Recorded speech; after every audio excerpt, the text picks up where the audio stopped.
पांचों सखी में सबसे बड़ा तू ये था। तू ये के सुना दे कहाँ के रहने वाली है बहन? क्यों नहीं बहन?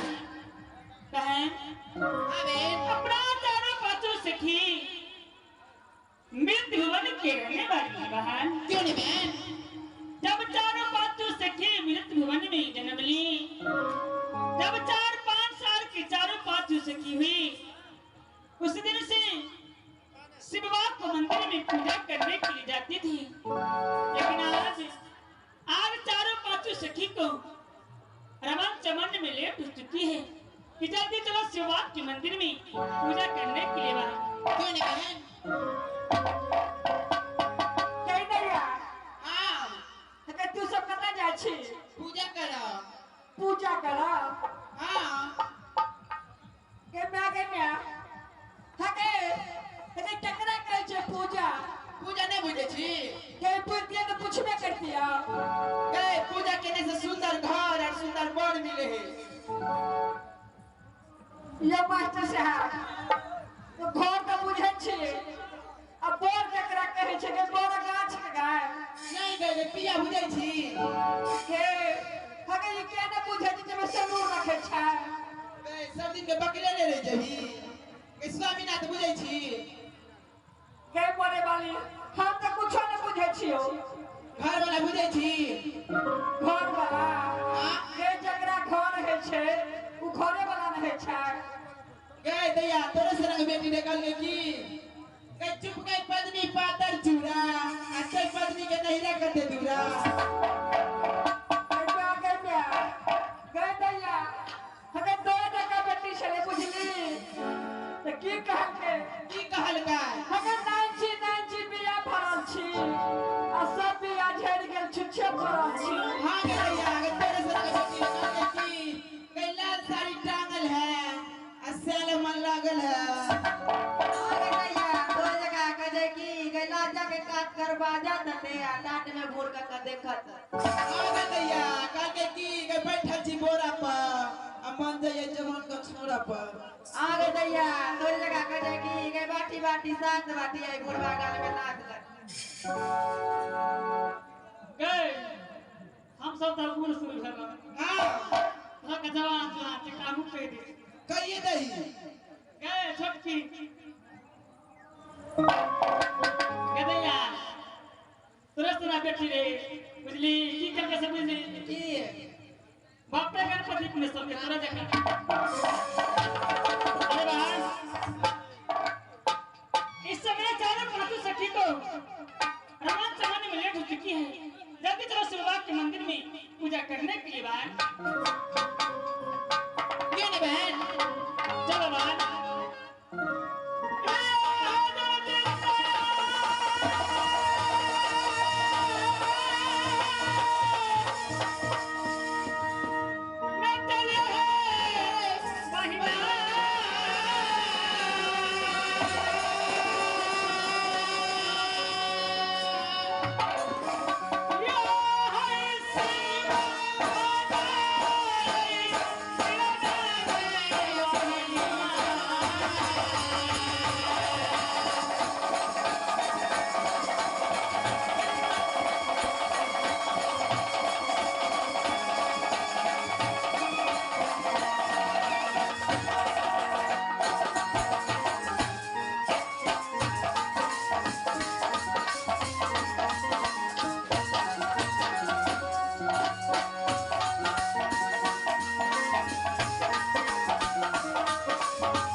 हम जो है एक बार इंद्र भगवान के नाम पे तत्कार लगा दें, उसका बाद हमारे नाची कार्यक्रम शुरू और चालू हो जाएंगे।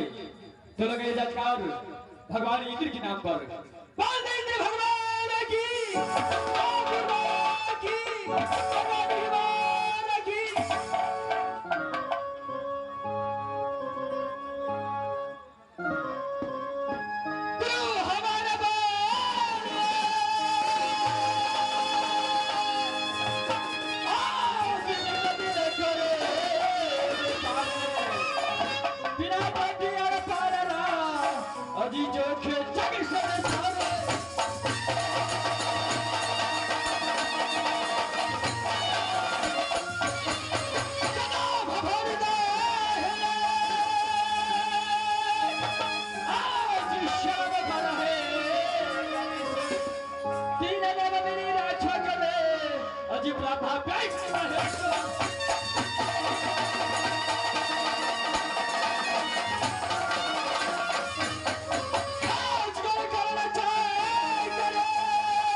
इसी तरीके से सब हमारे बाल के लेकर हैं और बाल के लेकर से कोई गलती भी हो जाए तो अपने ही बच्चे समझकर क्षमा कर देंगे।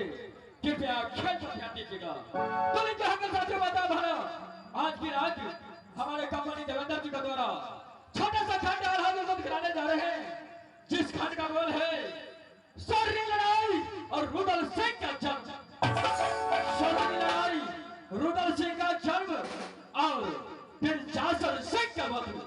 खेल बहुत अच्छा है, ये कोई साधारण खेल नहीं है। जो रुदल सिंह का आज हम लोग शुरुआत से खेल रखते हैं। रुदल सिंह का आज जन्म होगा और जासल सिंह का वध होगा और स्वर्णिम लड़ाई कोई साधारण टकसाल लड़ाई है। आप लोग शांतिपूर्वक देखें। बोल दे मां भगवती की।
शिव भैया